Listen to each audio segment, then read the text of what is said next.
start? Yes, ma'am. Hello everyone. Hello everyone. I'm Dr. Tanu Tandon, and today we'll be discussing about the teaching methods. We'll be talking about certain teaching methods.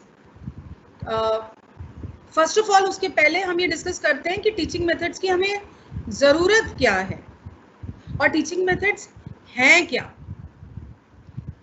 Teaching methods refer to general principles, pedagogy and management strategies used for classroom instruction. Recurrent instructional processes applicable to various subject matter used by more than one teacher. ये definition Berlinger and Gersh ने 1976 में दी थी. अब अगर हम teaching methods की बात करें तो जब हम नॉर्मली अपनी टीचिंग को प्लान करते हैं तो सबसे पहले हम ये असेस करते हैं कि हमारे टीचिंग ऑब्जेक्टिव्स क्या होंगे. मतलब why to teach, what to teach साथ में चलता है कि हमें क्या सब्जेक्ट पढ़ाना है और क्यों पढ़ाना है, उसके लर्निंग आउटकम्स क्या होने चाहिए. एक बार हम वो डिसाइड कर लेते हैं, उसके बाद हमारी सबसे इंपॉर्टेंट चीज आती है हाउ टू टीच, हम उसे कैसे पढ़ाएं. So this how to teach is your teaching methods. That what are the general principles, pedagogy and techniques and strategies we are going to use for classroom instruction. Now again, teaching methods depend on learner. कौन से हैं हमारे learner, उनका क्या nature है, क्या type है, क्या नीड्स हैं. अब जब हम बात करते हैं टाइप, मतलब लर्निंग स्टाइल्स क्या है उनकी, क्या नेचर है. मल्टीकल्चरिज्म की हम आजकल बात करते हैं, किस तरीके का लर्नर है हमारा, उसका क्या प्रोफाइल है, personality, intelligence, attitude, aptitude, plus किस बैकग्राउंड से वो है, रूरल, अर्बन, सेमी रूरल, किस तरीके से बच्चा हमारे सामने आ रहा है, उसके लर्निंग स्टाइल क्या है और उसके नीड्स क्या हैं. स्पेशली आजकल जब हम इंक्लूसिव एजुकेशन की बात कर रहे हैं, then the needs become extremely important and individual differences. बच्चे की नीड क्या है, वो किस लेवल पे है, हमें उसे किस लेवल पे लेके जाना है. And then obviously subject matter, विषय, what are we going to teach, it also makes a lot of difference. If I have to teach literature, drama, poetry, तो मेरा टीचिंग मेथड अलग होगा. If I have to teach science, all the more it is all together different that how I am going to use the teaching method to teach science. विज्ञान पढ़ाने की एकदम अलग तकनीक होगी. And also the educational philosophy of an institution और a nation और even the teacher itself.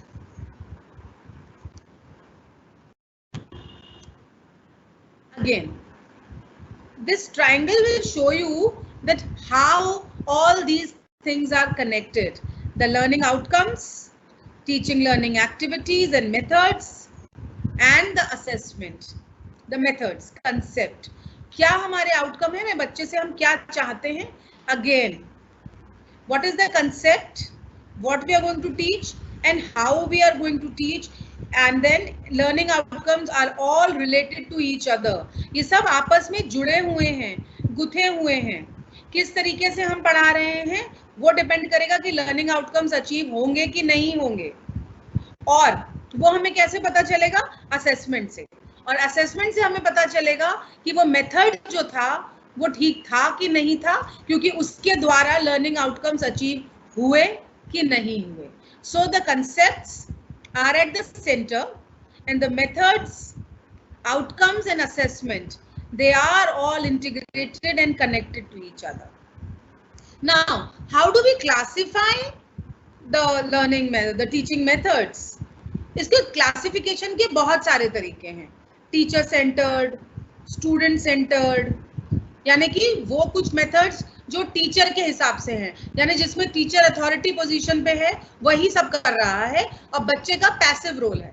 Then student centred, जिसको हम अब प्रेफर करते हैं, दैट बच्चा सीख रहा है and the teacher is a facilitator, so the main focus is on the child. Then the traditional methods which again all the more are teacher centred. Then technology enabled methods, high tech methods, which uses a lot of technology, which we have been using quite a lot nowadays. हम जो इस वक्त भी lecture कर रहे हैं वो भी टेक्नोलॉजी इनेबल्ड ही है. Then interactive. Now mostly interactive methods are the methods which are student centers, because हम बच्चे को पैसिव नहीं बैठने देना चाह रहे, हम चाह रहे हैं कि वो हमारे साथ इन्वॉल्व है.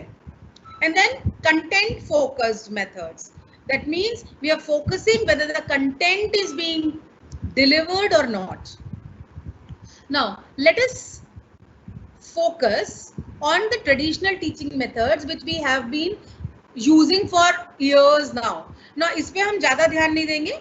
Simply इसको हमें सरसरी तरीके से देख लेंगे, because I want to focus on the modern methods which are now coming up. So, lecture method, we all know, teacher आता है, क्लास में बोलता है, लेक्चर देता है, बच्चा सुनता है. Mostly it's a teacher centred और डोमिनेटेड मेथड, जिसमें टीचर का काम सबसे ज्यादा है, प्रिपरेशन उसको सबसे ज्यादा करनी है, बच्चा सुनता है, नोट्स लेता है और पैसिव लर्नर की तरह रहता है.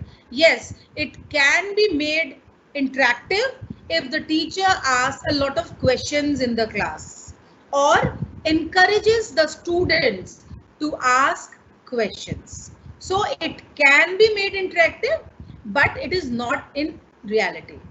Then we have demonstration method, which are normally used in teaching of science, wherein a teacher comes in the class and demonstrates a simple experiment. When both of them are combined, then we call it as a lecture cum demonstration method, therein where I'm delivering a lecture as well as demonstrating something. Then we have illustration or explanation, which we normally use in classroom by illustration with the help of charts, models, and all these things. Then we have discussion method. ये भी हम class में करते हैं, काफी हद तक करते हैं, जहाँ पे हम ये देखते हैं कि बच्चों के साथ हम थोड़ा बहुत डिस्कस कर सकें. नॉर्मली ये क्लास में कम यूज होता है, बड़े बच्चों के साथ हम ज्यादा यूज करते हैं, छोटों के साथ ये कम यूज होता है. Then we have story telling और narration method, which is also very old. while teaching any story, prose, poetry, we normally use this storytelling or narration method, which is extremely important in terms of teaching young students, also teaching of language, prose, because when we are telling a story, we are also igniting the imagination of the students. The way we narrate a story also incorporates the correct pronunciation, voice modulation, how to present. So we are doing both the things. We are giving the knowledge as well as we are also telling them the nuances of the language. Then we also talk about program learning. We all are aware of it. It's an individualized instruction process wherein the student learns at its own pace. So normally इसमें content दिया जाता है और उस content के थोड़े से content के बाद उस कंटेंट पे बेस कुछ क्वेश्चंस होते हैं जो बच्चा सॉल्व करता है.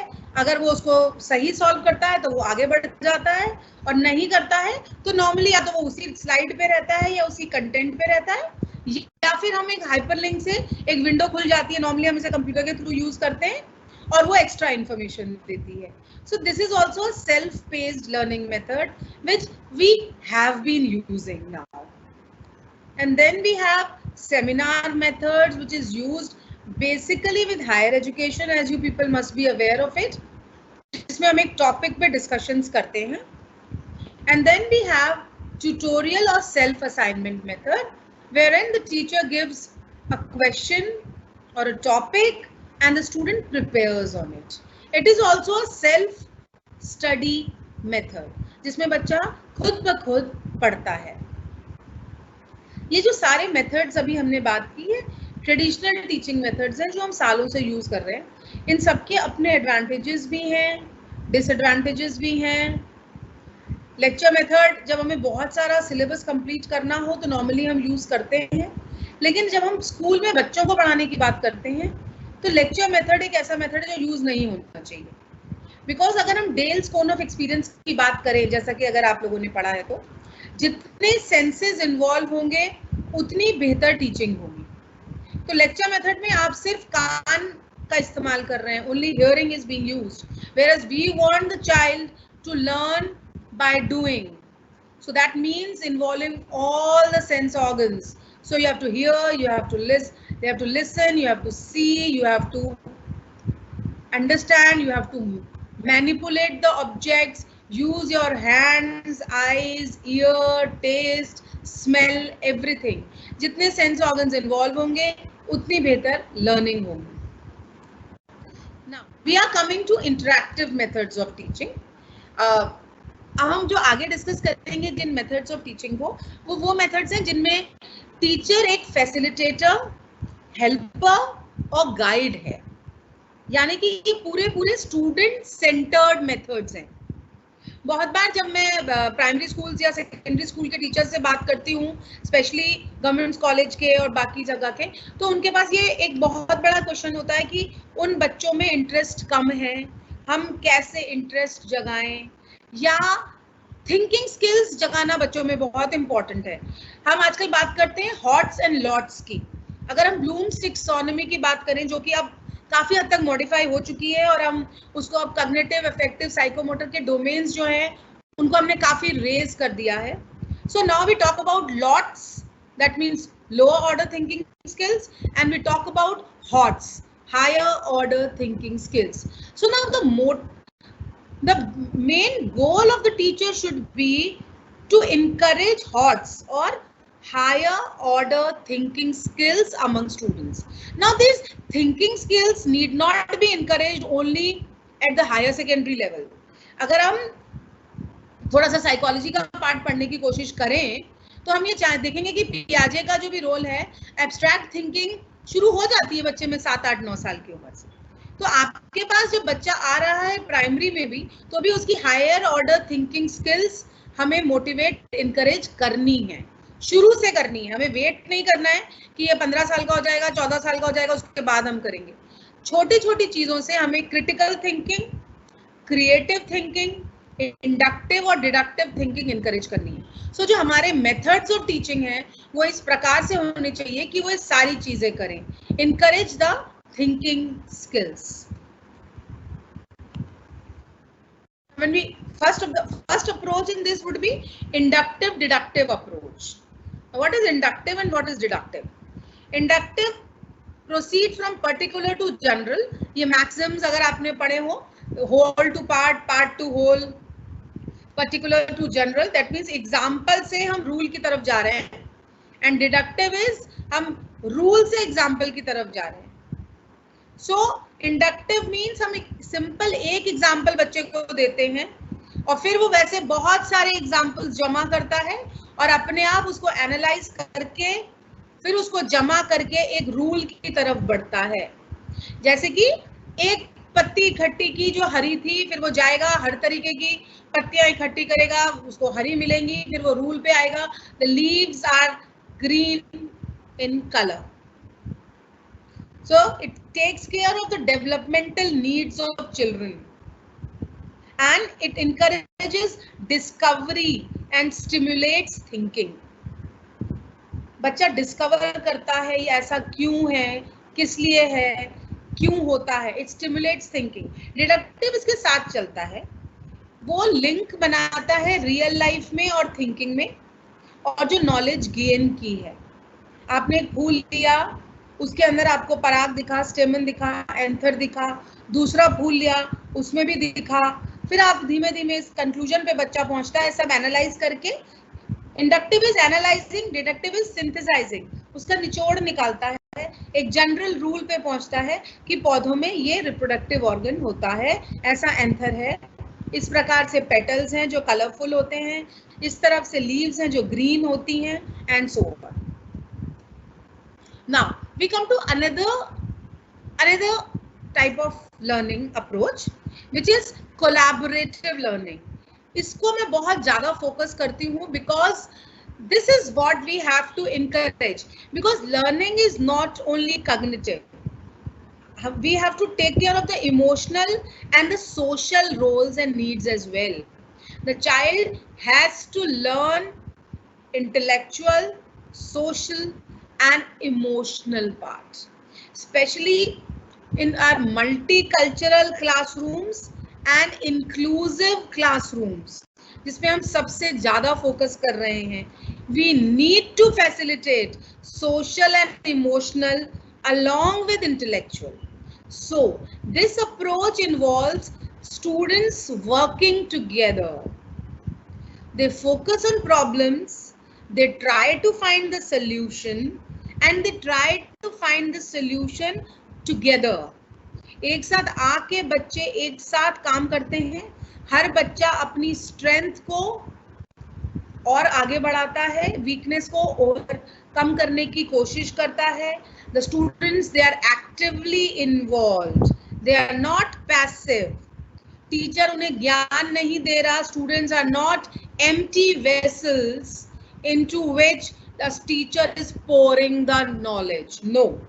Here, the students are actively involved in generating the knowledge. So they'll collect the data, they collect the facts, they come up with the ideas, and they come to a conclusion. That means there are diverse learning styles and experiences which the students are bringing to the class. हर बच्चे का अपना experience है. वो हम आगे बात करेंगे constructivist learning की, तो उसमें हम और समझेंगे. हर बच्चे का अपना लर्निंग स्टाइल है. कोई बच्चा कैसे पढ़ता है, कोई बच्चा कैसे पढ़ता है. So this is also encouraging that. And as I said, it facilitates social, emotional and intellectual learning. Now, these are the methods which are there, which are collaborative learning methods. That means they are based on the collaborative learning approach. Think, pair, share. Ask all the children to think about a problem or an issue. Then you can pair two children together to discuss their ideas, and then they can share their ideas in the classroom. TPS, it's a very, very innovative and a very, very popular strategy which is used. बच्चे को आप कुछ भी एक idea दीजिए, एक problem दीजिए, एक चीज दीजिए जिसके बारे में वो सोचे. दो बच्चों को पेयर कर दीजिए जो आपस में डिस्कस करें कि उन्होंने क्या सोचा, और उसके बाद फिर आके वो क्लास में प्रेजेंट करें. अब this it's not only about thinking, it is also about social thing. बच्चा आपस में डिस्कस कर रहा है. Third, sharing of ideas. एक आइडिया है, दो आइडिया हुए और ऐसे पूरे 50, 60, 70 आइडियाज हो गए. सेकेंडली, जो बच्चा शेयर कर रहा है क्लास में, तो उसका कम्युनिकेशन, उसका सेल्फ एस्टीम, उसका प्रेजेंटेशन स्टाइल सब मोटिवेट हो रहा है, उसका लैंग्वेज सब मोटिवेट हो रहा है इसमें. यानी कि हम सिर्फ और सिर्फ इंटेलेक्चुअल उसकी बात नहीं कर रहे हैं, हम यहाँ पे बात कर रहे हैं. बच्चा डिस्कस करता है अपनी बात, बच्चा सबके सामने आके शेयर करता है, एक्सपीरियंसेस शेयर होते हैं, everything is happening. The round table strategy, we also call it sometime as brainstorming. बच्चे एक साथ बैठेंगे, हम उन्हें एक इशू देंगे, बच्चे उसके बारे में अलग अलग सॉल्यूशंस लेके आएंगे. Small group discussions, you can divide the class into 4, 5, 6 बच्चों के ग्रुप में. They can come up with the discussions and then they can present it. तो बच्चों को आपस में काम करना आएगा, एक बच्चों को एक दूसरे के विचारों को एक्सेप्ट करना आएगा. एक्सपीरियंसेस शेयर होंगे, एक विचार से दूसरा, तीसरा, चौथा, 2 और 2 मिलके 4 नहीं, 2 और 2 मिलके 22 बनेंगे.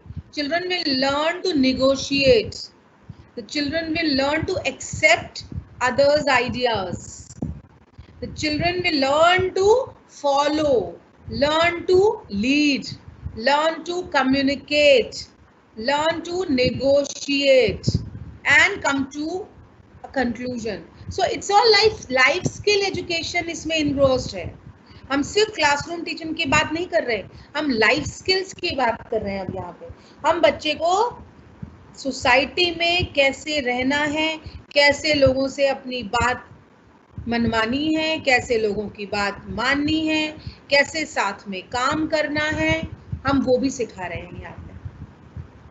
Then you have similar strategies as buzz groups or huddle groups.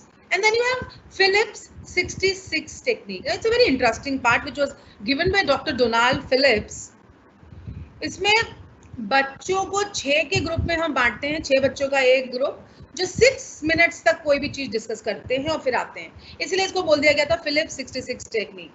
कोई भी टॉपिक आप बच्चों को दे दीजिए, 6 के ग्रुप में बच्चों को बांट दीजिए, 6 बच्चों के, और उनको सिर्फ 6 मिनट्स दीजिए उस चीज के बारे में सोचने का, और फिर वो ग्रुप आके अपने को प्रेजेंट करेगा. सो दैट मीन्स बच्चों के पास बहुत थोड़ा टाइम है, उसमें उनको डिस्कस करना है, चीजों पे आना है और उसको प्रेजेंट करना है. Then, as I was talking about constructivist learning methods. Now, what is constructivism? Let me give you a small introduction to constructivism. Constructivism is about constructing your own learning, constructing your own knowledge. So it is based on past knowledge and experiences, and the present and the future depends on it. Like I always give an example of constructivist learning is that we construct our own knowledge based on our own experiences. Like, you call a circle because you have been told that this round shape is called circle. But if in a culture it is called rectangle, then you're constructing your own knowledge depending on your past experiences. So let the child experience. Let the child explore. Let the child make his or her own experiences. हम बच्चे को सिर्फ वातावरण देंगे, environment देंगे और बच्चा अपने experiences खुद बनाएगा. Of course, इसमें बहुत बड़ा क्वेश्चन ये आता है कि ऐसा कब करेंगे तो सिलेबस कैसे कंप्लीट होगा. आई एम नॉट सेइंग कि आप पूरा सिलेबस कंस्ट्रक्टिविज्म से करिए, हो ही नहीं सकता, बट हम 1 या 2 लेसन तो कर सकते हैं. बच्चा ऑब्जर्व करे. जैसे अगर हम बात करें रेडिकल और प्लूम्यूल की, बीच में दोनों अपोजिट डायरेक्शन में उगते हैं, लेकिन जब आप उन्हें देखते हैं तो वो अलग होते हैं. बच्चा जब सीड जर्मिनेशन देखेगा तो उसकी समझ में आएगा कि कैसे वो उल्टा होकर रेडिकल रूट में जाके नीचे जाता है मिट्टी के, प्लूम्यूल ऊपर जाकर शूट बनता है. Let the child observe. Let the child gather their own experiences. Let the child question. Let the child come up with the answers. ये लर्निंग परमानेंट होती है. अगर अभी हम रटा दें बच्चे को, जाए जो है बीज जर्मिनेट होने के लिए पानी चाहिए, खाद चाहिए, ये बच्चा खुद जाएगा, देखेगा कि सनलाइट आ रही है तो लीफ बढ़ रही है, नहीं आ रही है पौधा मर रहा है, नहीं बढ़ रहा है, that means sunlight is required. So we have 5E instructional model in that, which is engage, explore, explain, extend, evaluate. Engage, you can use your activities, ask question to the, this is all about जैसे आप अपने normal lesson plan में set induction या introduction की बात करते हैं, पर हम उसको पैसिव नहीं बना रहे, हम उसको इंगेज कर रहे हैं. बच्चे को हम ऐसी कोई क्विज दे रहे हैं, ऐसी कोई एक्टिविटी दे रहे हैं जिससे उसके क्वेश्चंस निकले कि ये है क्या. फिर हम उसको एक्सप्लोर करने देंगे, ऑब्जर्व वो करे, क्या क्या उसकी रीडिंग्स हैं वो रिकॉर्ड करे, डिफरेंशिएट करे, फिर उसी चीज को एक्सप्लेन करे, summarise, compare, further elaborate, and then you record, evaluate कि बच्चे ने कैसे किया है. For example, solid, liquid and gas की प्रॉपर्टी, अगर सॉलिड की प्रॉपर्टी मुझे बच्चे को सिखानी है, नॉर्मली हम क्या करते हैं, हम कहते हैं सॉलिड में ये होता है, उसमें आवाज आती है, वो उसका शेप चेंज नहीं होता, ये सब प्रॉपर्टीज हम बच्चे को सिखा देते हैं. आप उसको बहुत सारी चीजें दे दीजिए, कुछ सॉलिड कुछ लिक्विड, अपने आप उसको करने दीजिए कि क्या हुआ. डस्टर दे दिया, डस्टर को आपने स्क्वीज किया, क्या हुआ. प्लास्टिक की बॉटल दे दी, स्क्वीज दिया, क्या हुआ. क्या हुआ अगर आपका लिक्विड है, अगर आपने उसको एक से दूसरे बॉटल में कन्वर्ट किया तो क्या हुआ. Let the child explore. अपने आप बच्चा अपने आप इन कंक्लूजन्स पे पहुंचेगा कि हाँ जो है लिक्विड का शेप चेंज होता है, सॉलिड का शेप चेंज नहीं होता है, and all that. Then this is a very good technique which is given by Edward de Bono. शायद आप लोगों में से कुछ लोगों ने नाम सुना होगा एडवर्ड डी बोनो का. उनकी थिंकिंग हैट्स बहुत ही अच्छी किताब है, 5 thinking hats. Talks about thinking styles which I don't have, मेरे पास अनफॉर्चुनेटली इतना टाइम नहीं है कि मैं वो बात करूं, बट ये टेक्निक मुझे बहुत पसंद है जो बच्चों के साथ की जा सकती है. PMI technique by Edward de Bono. Plus minus interesting. Plus means the good things about an idea and benefits of it. M minus the bad things or the potential problems, and interesting things about an idea and how it can be implemented. You can give any object or any idea to the child and then you can ask the child कि वो बताए कि इसमें अच्छा क्या है, इसमें बुरा क्या है और इसमें नया क्या लगा, क्या इंटरेस्टिंग लगा, क्या लगा इसके बारे में आपको, कैसे हम इसको और आगे ले जा सकते हैं. जरूरी नहीं है कि आप ऐसे इसी सीरीज में करें कि पहले प्लस आए फिर माइनस आए फिर इंटरेस्टिंग आए. बच्चा कुछ भी कर सकता है. पहले हो सकता है बच्चा पहले माइनस बताए कि उसको ये पसंद नहीं आई ये चीज, उसके बाद उसको गुड ढूंढे. हो सकता है उसको पहले वो बताए कि मुझे इसमें इंटरेस्टिंग क्या लगा और कैसे इसको फर्दर एक्सप्लोर किया जा सकता है, बेहतर बनाया जा सकता है. जैसा कि हमने पहले बात की थी, ये सारी चीजें हम इसलिए कर रहे हैं जिससे बच्चे की higher order thinking skills develop हो.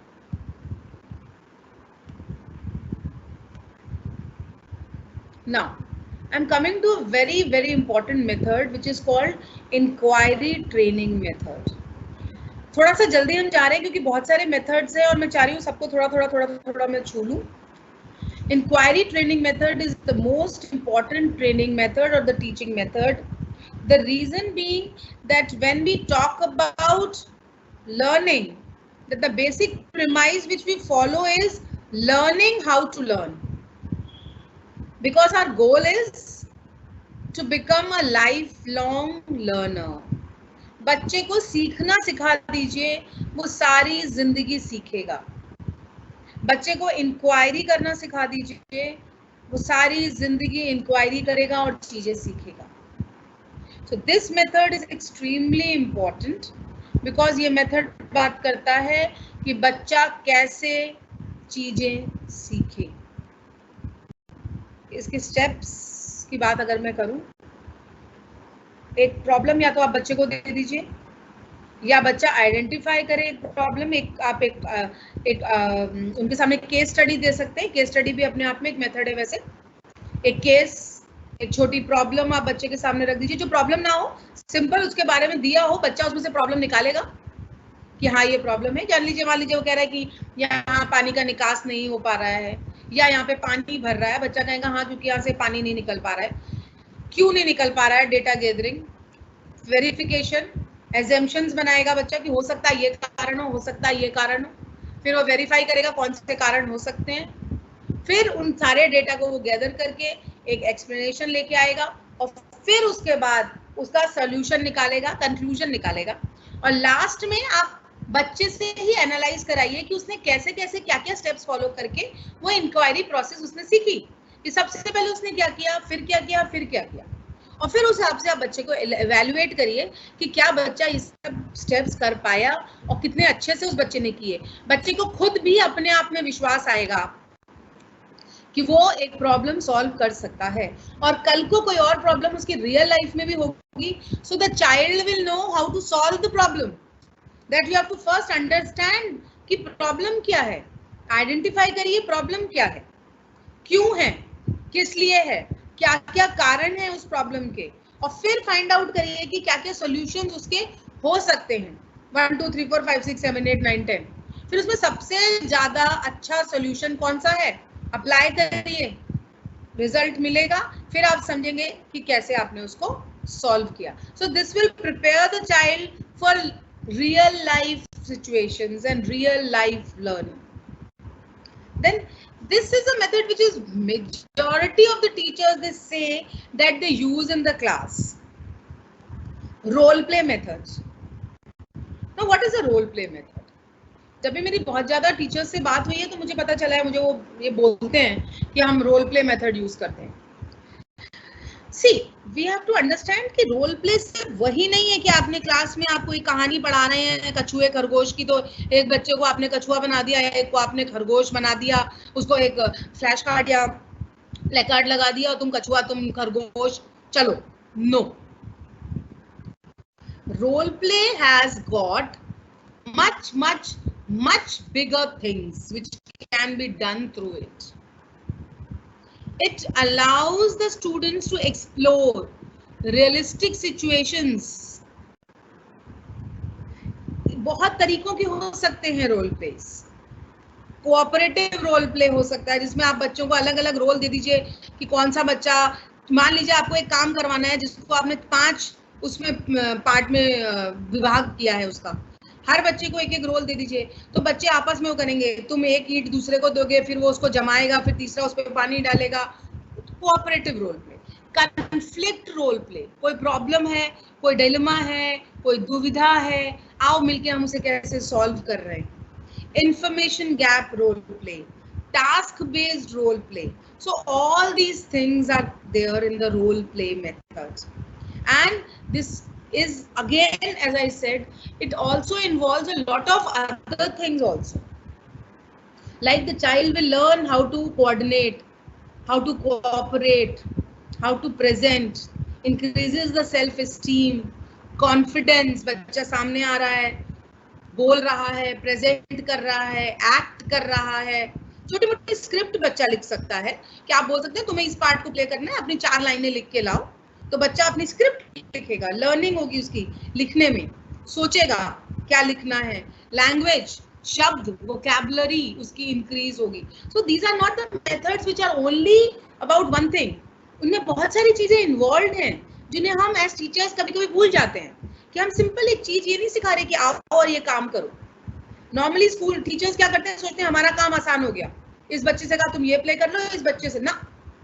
Role play is more difficult if you do it properly, because आपको हर बच्चे को एक टास्क देना है, हर बच्चे को इंकरेज करना है वो स्क्रिप्ट लिखे, वो आपसे आके चेक करवाए, आप देखिए उसके शब्दों का चयन कैसा है, वोकैबुलरी बच्चे की बढ़ाइए, उसके लिखने की आदत, उसके बोलने की आदत, उसका pronunciation. It also teaches hard work, practice, benefit of practicing your role. It gives a sense of achievement to the child, increases confidence, self-esteem. मैं आया क्लास में सबके सामने मैंने बोला, and all these things. Comes your project method. Again, project method थोड़े से बड़े बच्चों के साथ हम यूज कर सकते हैं. Individually project देना बहुत अच्छा है क्योंकि बच्चे के अंदर इंडिपेंडेंट लर्निंग की एक आदत आती है, बच्चे के अंदर एक सेल्फ अचीवमेंट की चीज आती है कि मैंने किया, अपने आप सारा किया. आप एक बड़ा प्रोजेक्ट भी दे सकते हैं बच्चों को और डेलीगेशन ऑफ वर्क कर सकते हैं, तुम ये करोगे, तुम ये, या बच्चों पे भी छोड़ सकते हैं कि आप अपने आप सोच लीजिए आपको क्या करना है. जो ड्राइंग में अच्छा है वो ड्राइंग कर ले, जो लिखने में अच्छा है वो लिख ले, जो और कुछ कर सकता है वो और कुछ कर ले. So give an idea, delegation of work, again as I said cooperative learning, बच्चे आपस में काम करना सीखेंगे, problem solving, presentation of the work and evaluation. I will not be repeating this again because ये हमारा पहले हो चुका है. जब हम प्रॉब्लम सॉल्विंग मेथड की बात करते हैं तो वो भी काफी हद तक इसमें यही स्टेप्स हो जाते हैं कि आपने एक प्रॉब्लम बच्चे को दी. अब अगर एक बच्चा कर रहा है तो डेलीगेशन ऑफ वर्क नहीं होगा, पर अगर आप प्रोजेक्ट की तरह कर रहे हैं तो काफी बच्चे करेंगे तो उसमें डेलीगेशन ऑफ वर्क हो जाएगा और कोऑपरेटिव लर्निंग भी आ जाएगी. देन प्रॉब्लम सॉल्विंग अगेन जो हमने पिछली बार जैसे हमने बात की थी अभी इंक्वायरी ट्रेनिंग वाले की, वही सारी चीजें काफी हद तक प्रॉब्लम सॉल्विंग में आ जाती हैं कि आपने डेटा गैदर किया, डेटा वेरीफाई किया. इसी तरीके से प्रॉब्लम सॉल्विंग में भी आ जाता है क्या प्रॉब्लम है आइडेंटिफाई करिए, उसके पीछे रीजंस क्या है वो देखिए, क्या सॉल्यूशंस हो सकता है. टेंटेटिव सॉल्यूशन जिसे कहते हैं हम, हाइपोथेसिस, बच्चा वो सोचेगा इसको किस तरह से हम सॉल्व कर सकते हैं, सबसे बेस्ट सॉल्यूशन क्या है, अप्लाई करें सॉल्यूशन को, देखें हुआ कि नहीं हुआ तो फिर से हम कुछ और करेंगे. And the evaluation is not only on the conclusion, the evaluation is कि बच्चे ने किस तरीके से काम किया. जब हम फॉर्मेटिव असेसमेंट की बात कर रहे हैं तो वो बहुत इंपॉर्टेंट है यहाँ पे कि आप बच्चे को पूरा ऑब्जर्व कर रहे हैं कि किस तरह से बच्चा अप्रोच कर रहा है एक प्रॉब्लम को, किस तरह से बच्चा कर रहा है वो काम, वो बहुत जरूरी है।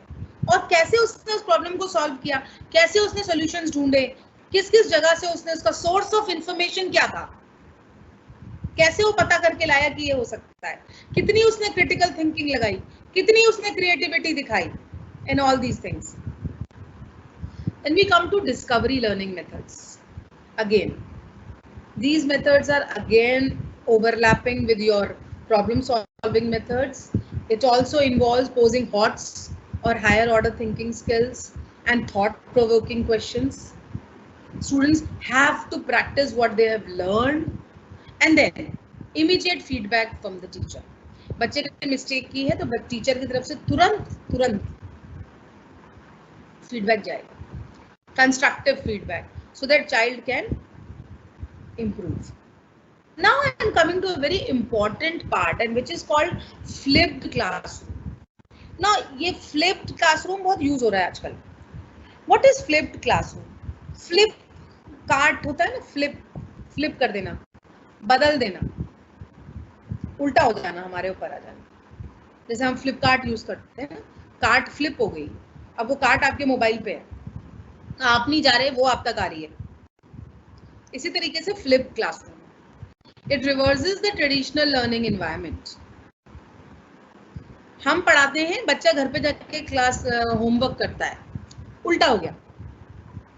हमने बच्चे को पहले ही जो पढ़ना है अगले दिन वो पहले से ही हमने प्रोवाइड कर दिया, एक छोटा सा वीडियो दे दिया, थोड़ा सा कंटेंट दे दिया, या एक काम दे दिया कि जाके, या हमने उसे बता दिया कुछ. उसके बाद बच्चा आएगा, और हम इस पे आएंगे अभी. So it reverses the traditional learning environment. The main goal is to cultivate deeper richer learning experiences, flexible environment and classroom used for peer learning, problem solving and discussions. Class में अब हम अपना टाइम इस बात में नहीं खर्च कर रहे हैं कि हम पढ़ा रहे हैं, हम ऑलरेडी पढ़ा चुके, हमने ऑलरेडी वो कंटेंट बच्चे को भेज दिया है, या तो नोट्स दे दिए या हमने एक वीडियो दे दिया छोटा सा और पढ़ा दिया.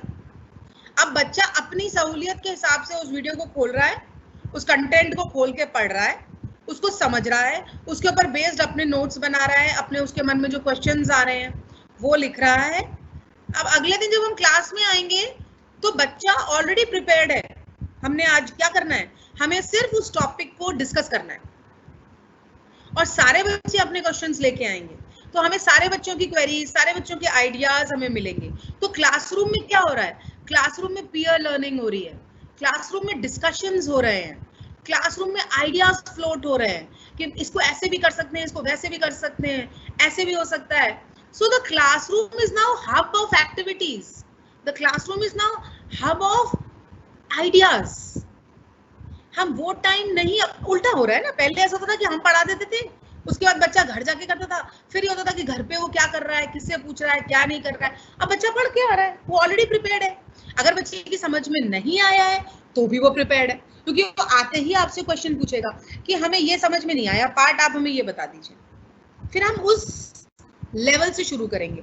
हो सकता है 4 बच्चों को वो समझ में आ गया हो, तो हम कहेंगे ठीक है आप समझाइए, पीयर लर्निंग हो रही. सारे बच्चों की समझ में आ गया तो हम उससे एक स्टेप ऊपर उठ जाएंगे और हम उसमें hots, high order thinking skills डाल देंगे, उसमें और रीजनिंग डाल देंगे और एनालिटिकल चीजें डाल देंगे. तो अब हमारा क्लासरूम सिंपल रोट लर्निंग का बेस नहीं रह गया. अब हमारा क्लासरूम जो है वो नॉलेज के ऊपर उठ गया है. अब हम अंडरस्टैंडिंग नॉलेज के ऊपर उठ चुके हैं, अब हम एनालिसिस की बात कर रहे हैं. So, as I said, you can send videos to students, task, content, lecture. Now, individualized assignments भी दे जा सकते हैं. नॉर्मली जब गूगल क्लासरूम वगैरह हम यूज करते हैं तो इंडिविजुअलाइज्ड असाइनमेंट्स बच्चों को दे देते हैं. स्टूडेंट्स प्रिपेयर आते हैं, वो कोलैबोरेट करते हैं, डिस्कस करते हैं और कंक्लूजन्स पे पहुंचते हैं. Now there are various teaching methods जो मैं टाइम कम होने के कारण डिस्कस नहीं कर पा रही हूँ. अनफॉर्चुनेटली मैं करना चाह रही थी, but since we have limited time with us, like we can study through various methods and techniques like KWL, KWLH and KWEL techniques. Cohort जो होती हैं उसके हिसाब से होता है. Know, want, learn. Knowledge है, और लर्न करना है, and how to learn even more knowledge, then I want evidence कि मैंने कैसे ली, क्या लर्न करना है, क्या क्वेश्चन है, उसका एविडेंस क्या है, क्या सोल्यूशन है, क्या साइंटिफिक थिंग्स हैं, वो भी आता है इसमें. So this is a technique. Then you must have heard of it, concept mapping. Concept mapping एक ट्री लाइक स्ट्रक्चर होता है, हम एक कंसेप्ट लेके चलते हैं, उससे रिलेटेड और कंसेप्ट निकलते हैं, उससे रिलेटेड और कंसेप्ट, तो पूरा एक ब्रांच ट्री बन जाता है. ज्यादातर मैनेजमेंट में और इन सब में कंसेप्ट में बहुत यूज होता है. This is a very very good technique. बच्चा चार्ट पेपर पे कंसेप्ट मैप बनाएगा, उसकी अंडरस्टैंडिंग बहुत अच्छी होती है अपने आप. Then you have Venn diagrams, जिसमें आप रिलेशनशिप्स निकालते हैं, एनिमल प्लांट्स रिलेशनशिप्स निकालिए. Correlation, it's very very important. Correlation can be vertical and horizontal. जैसे मैथ्स, इंग्लिश, साइंस का कोरिलेशन, किसी सब्जेक्ट का दूसरे सब्जेक्ट से, किसी टॉपिक का दूसरे टॉपिक से, उसी टॉपिक का हायर उससे, जो आप अभी पढ़ रहे हैं उसके हायर लेवल से, वर्टिकल. हॉरिजॉन्टल, जैसे अगर आप मैथ साइंस पढ़ रहे हैं तो कैसे उसमें मैथ्स की चीजें आएंगी, कैसे उसमें इंग्लिश आएगी, कैसे उसमें हिंदी का वो आएगा. Integrated. Correlation, it's very very past correlation and all these things. It is a integrated approach, interdisciplinary approach, multidisciplinary approach. हर चीज एक साथ है. अब हम वाटर टाइट कंपार्टमेंट्स में सब्जेक्ट्स को रख ही नहीं सकते, अब हमें सबको फ्यूज करना है. न्यू एजुकेशन पॉलिसी के हिसाब से अगर हम बात करेंगे तो उसका एक अलग डायमेंशन निकल के आएगा. Then you have mind maps. एक टॉपिक लेके बच्चा चलता है, ये रेडिकल है, काफी कंफ्यूजन होता है कंसेप्ट मैप और माइंड मैप में, बट कंसेप्ट मैप ज्यादा टाइम तो नहीं है समझाने का, पर फिर भी वो एक वर्टिकल, वो मल्टी ब्रांच होता है, जबकि माइंड मैप एक रेडिकल स्ट्रक्चर चलता है. एक आइडिया से आप निकलते हैं, उससे और आइडियाज आते हैं.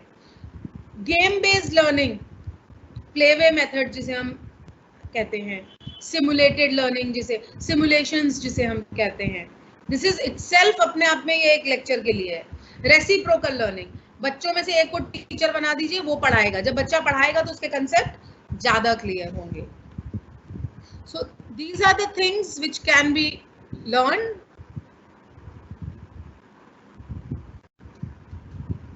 And done.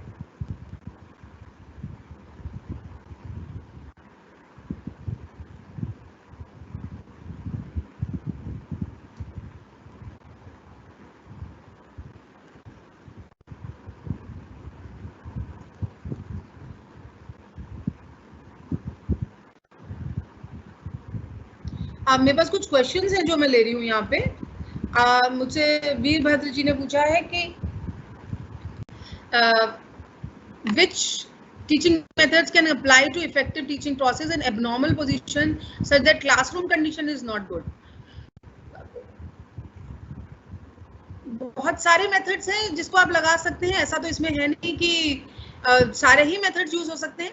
टेक्नोलॉजी ठीक है, लेकिन टेक्नोलॉजी नहीं है तो भी आप रोल प्ले मेथड हुआ, इंक्वायरी ट्रेनिंग हुआ, ये सारे से आप यूज कर सकते हैं जितने भी हमने मेथड्स की बात की है.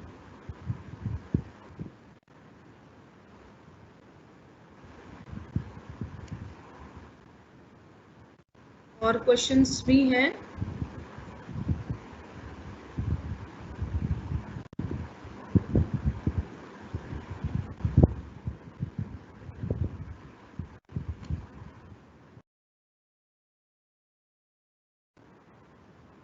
हाँ, 7E टेक्निक्स में जैसे हमने 5E की बात की थी, तो 7E में एक्सटेंड जो है वो और बढ़ जाता है, जिससे कि और एलैबोरेशंस की हम बात करते हैं 5E के मुकाबले. ये पीलीभीत में श्रीकांत जी ने मुझसे पूछा था.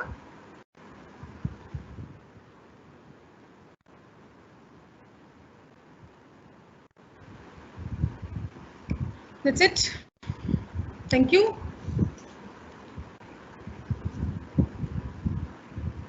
Okay, thank you, ma'am.